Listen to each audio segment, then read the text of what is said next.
Good day, dear listeners. Today, we have the honor to have Mrs. Sheri Meyerhoffer, the Canadian Ombudsperson for Responsible Enterprise. The CPEQ has always been interested in responsible business conduct by promoting among businesses in Quebec and by sharing the sector's best practices. With this podcast, we thought of having a discussion with the Canadian Ombudsperson for Responsible Enterprise to reaffirm our mission and raise awareness regarding responsible business conduct. Sheri Meyerhoffer was appointed in 2019 by the past Minister of International Trade, Jim Carr. She graduated from Harvard Kennedy School with a master's degree in public administration and a certificate in management, leadership, and decision sciences. She is a Canadian lawyer with broad experience in both the private and the international development sectors. With global governance and diversity expertise, she assisted countries in transition with policy formulation and negotiation at the highest levels. From 2007 to 2017, she supported Nepal's peace and constitution building processes as a project director for the Canadian Bar Association. She has also led a mission for the International Institute for Democracy and Electoral Assistance. So Mrs. Meyerhoffer, thank you so much. Welcome. Thank you so much for having accepted to record this podcast with us. Thank you very much. It's an honor.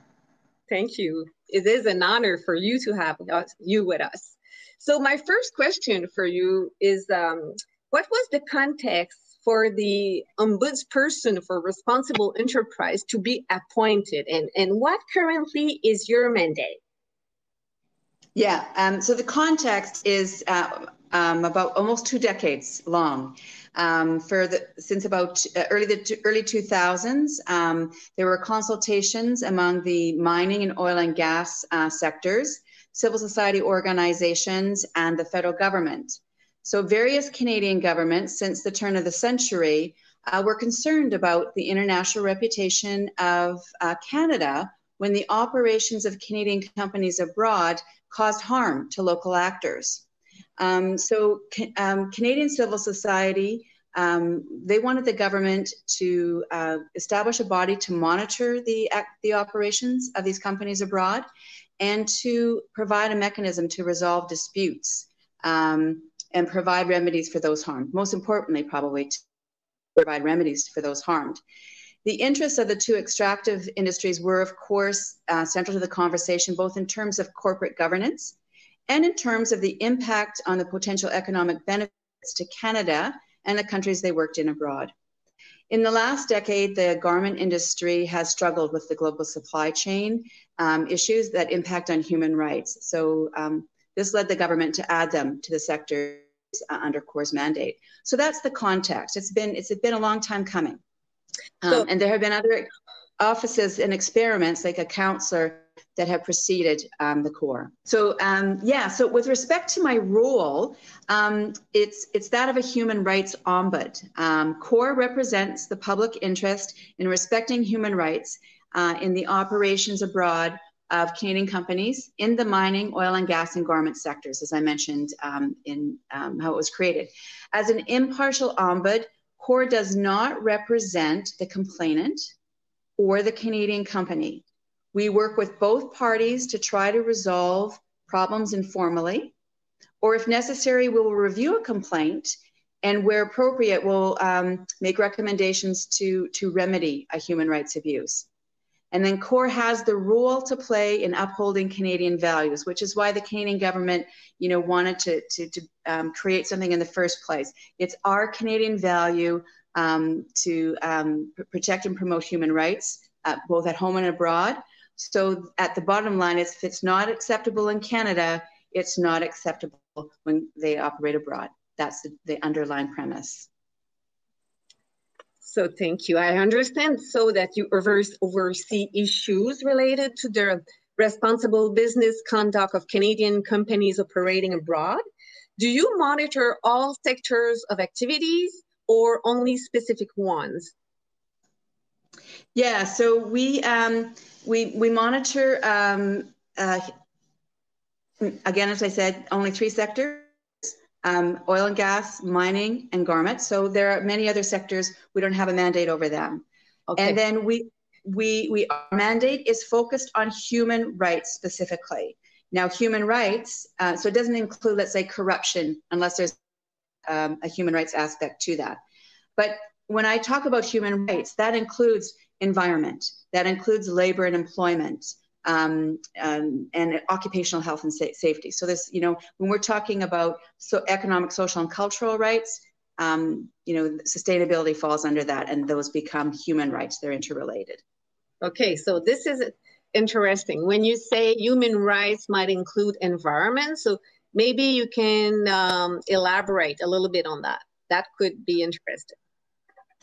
Yeah, so I mean, I guess, an environmental issue. So if you have environmental contamination, and there's another question that you kind of has this example too, but we can work with the questions. But so in any of the sectors that are under our mandate, be they garment, oil and gas, or mining, we can. They all use chemicals, right? They all use chemicals for different purposes in their operations. So we could imagine that there would be a spill or something happens, and that those chemicals contaminate a local water source. So that's an environmental issue. Now, but the fact that that water has been contaminated also impacts on that community's right to a clean environment, that community's right to clean water, and those are internationally protected and respected rights. And then let's think about it further. If in the garment industry, it's mostly women who are employed in that industry, oil and gas industry, where because it's in a remote area, it's mostly Indigenous peoples who are employed in that industry, then if you shut down that company's operations because of the contamination of the water, you are disproportionately impacting women or Indigenous peoples, like their right. And it's their right to a livelihood, because that's also a right to a livelihood. So you can see where that environmental event impacts many different kinds, or potentially impacts many different kinds of human rights. That's a really good example. So do you monitor the activities of Canadian companies in all countries or only in some countries? Yeah, so wherever there's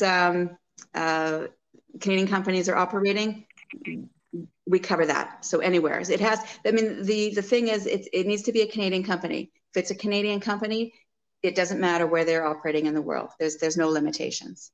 Okay, so since your mandate is to make recommendations on all activities of Canadian responsible businesses conduct abroad, would you share your thoughts on what is considered a responsible conduct? Yeah, so responsible business conduct is about companies doing business responsibly in an economically, socially, and environmentally sustainable manner. It's conduct demonstrating respect for human rights at home and abroad, and it needs to be consistent with applicable laws at home and abroad. If it's good in Canada, it's good away, and internationally recognized standards. So I just want to say on that point, laws in other countries may not be up to the standard of Canadian laws. However, we have signed on to international treaties, and those international treaties are, in fact, what we base Canadian laws are, those standards. So companies operating abroad do need to be at that standard of Canadian standards, because those are international standards. And that's what guides the work of CORE. And that's the standard we will hold them accountable to, not the local law. Yeah. So I should understand then that ISO 26000 or OECD's guidelines for multinational enterprises or UN guiding principles on businesses and human rights are serving as guide. Is it possible?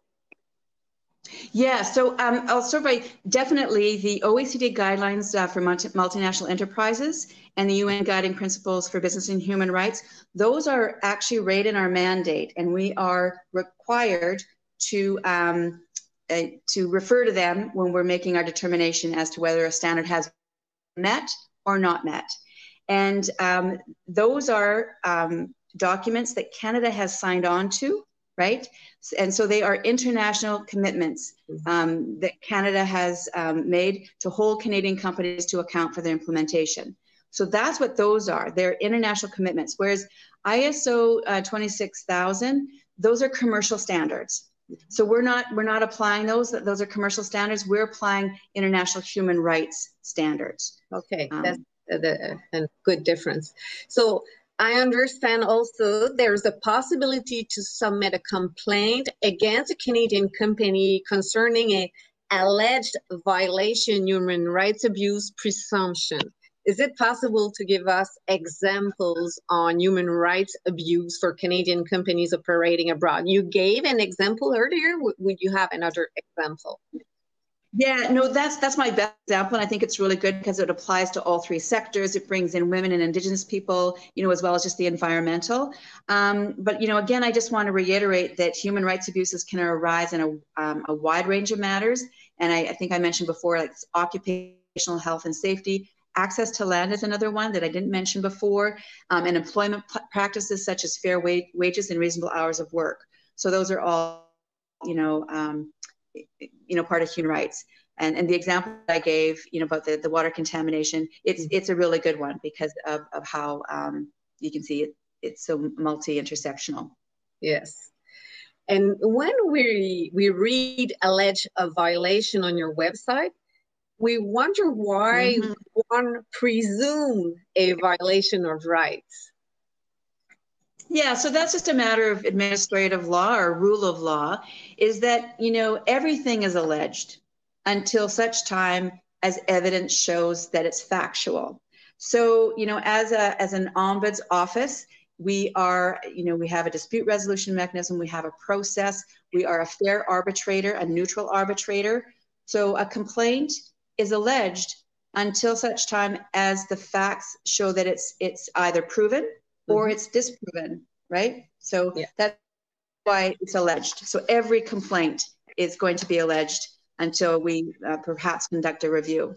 And I just want to say here that with respect to reviews, CORE can receive a review, a complaint from a complainant, and we can do a review based on a complaint.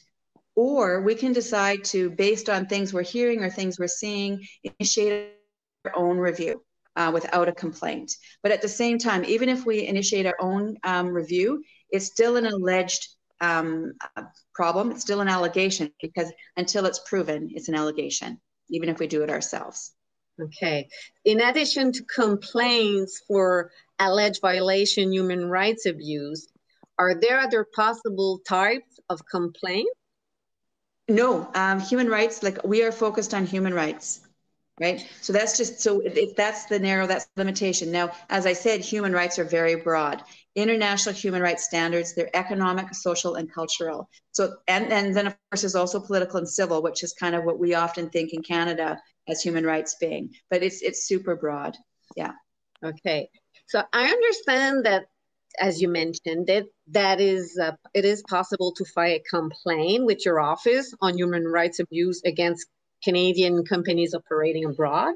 Can you explain how your office addresses these complaints? Yeah, so we have actually delayed the launch of the complaints process with COVID-19. So it's not launched, and we're not yet receiving complaints. However, when it is launched, we will accept complaints through online submissions forms or by email. And there's going to be an intake process, and we're working on all of these processes right now and getting forms and things in place. And we expect to take quite a bit of time on this intake of complaints on the phone to talk to people who want to file a complaint.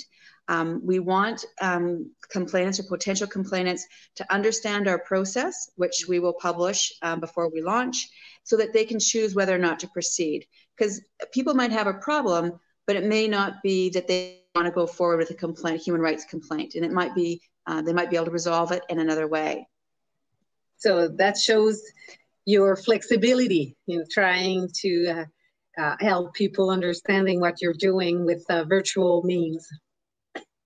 Right. So, and then I also want to say that, you know, when we do get a complaint, and it's part of the flexibility or part of our raison d'etre, because we're an ombud and that's a certain kind of institution understood worldwide, we're going to emphasize the dispute resolution and encourage parties to participate in mediation.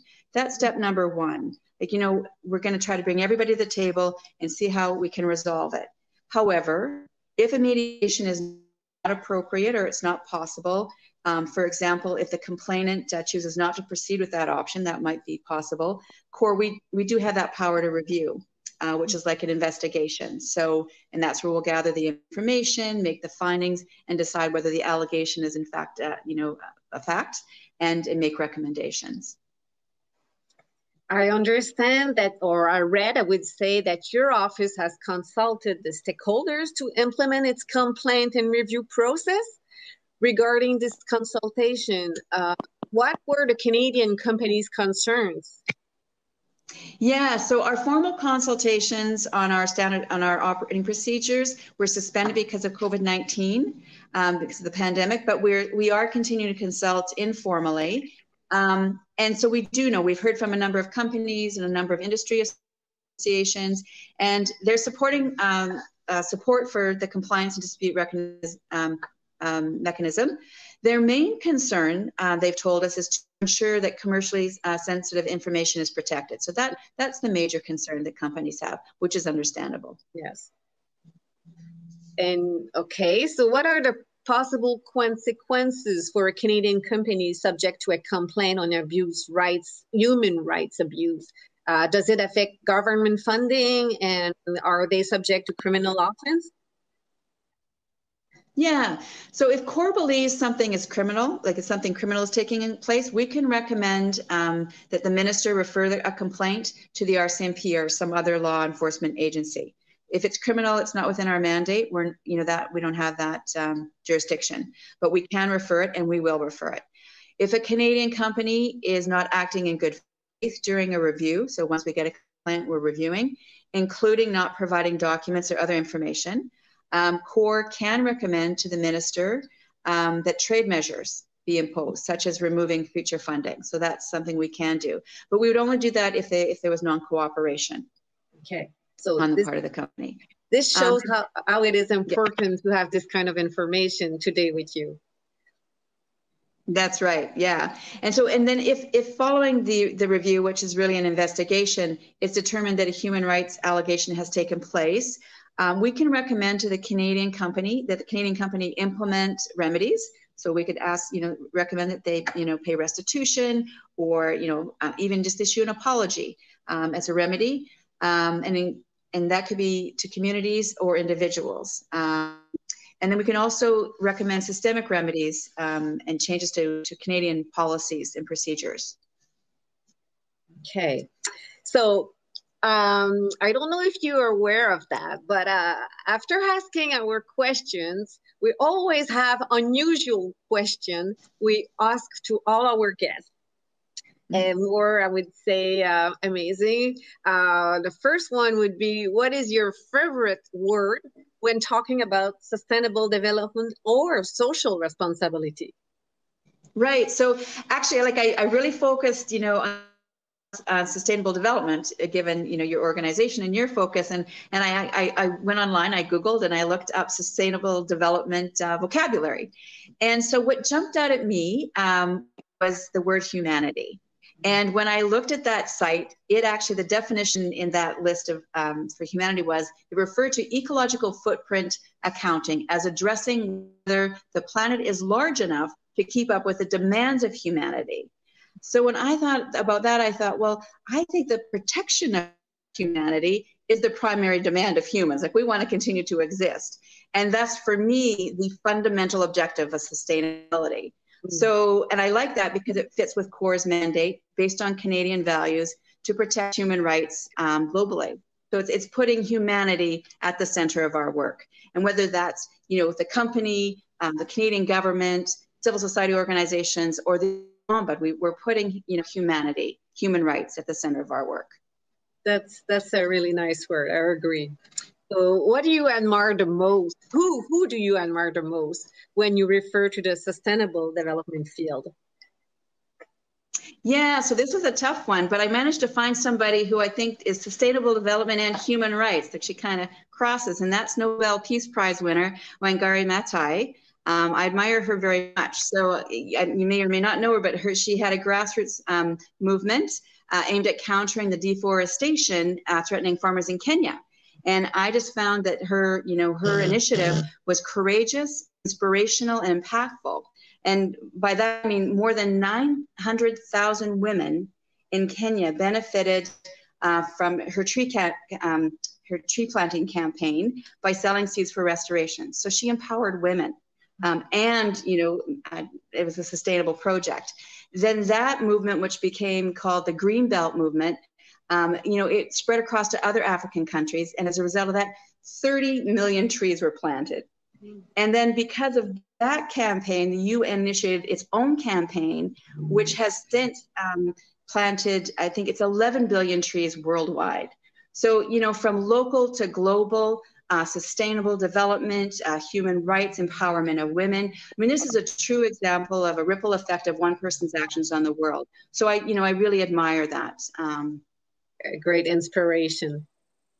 On a scale of 1 to 10, what does Canada stand regarding, where does Canada stand regarding sustainable development? Yeah, so I'm no expert, in this area. And so what I did was, I wanted to take a look at,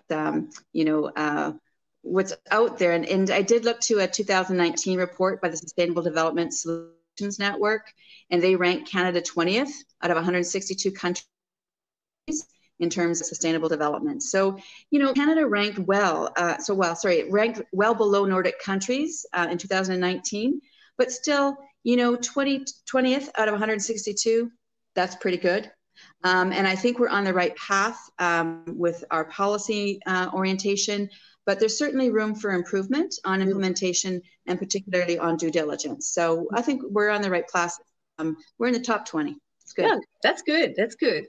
What is Canada most proud of on the matter of sustainability or social responsibility? Do you have an opinion? Yes. Well, I think, I listened to what's been going on since 2015 and the focus on women in Canada. I would say that we're pretty proud of, the government's pretty proud of its gender-based analysis plus policy, which is grounded in fundamental principles of human rights. So Canada's Federal Sustainable Development Strategy aligns with the UN Sustainable Development Goals, the SDGs, which pledges to leave no one behind. So it's the universality of human rights. So what I think this emphasizes in terms of sustainable development, it emphasizes and highlights that there are 3 dimensions to sustainable development. It's not just the environment, it's social, economic, and environmental, right? So yeah. I think that's what that points out. And our last question is, what plant, tree, or animal would you wish to be reincarnated in if ever this was possible? Yeah, this was an easy one for me. I want to be a strong, healthy maple tree. Oh, because it represents Canada. It represents Canada and what I want Canada to be. Strong, healthy, with branches that provide shade, protection, and a place to think about how to do things better. A healthy tree, of course, symbolizes sustainability, something that exists across generations with roots in the past and branches growing into the future. So for me, a maple tree, that's what I want to be. This is a great metaphor. Thank you so much. It was an honor and a pleasure to have this discussion with you, Mrs. Meyerhoffer. Thank you so much. And I'm sure that our businesses learned a lot by listening to you today. Thank you. Thank you very much. It's an honor.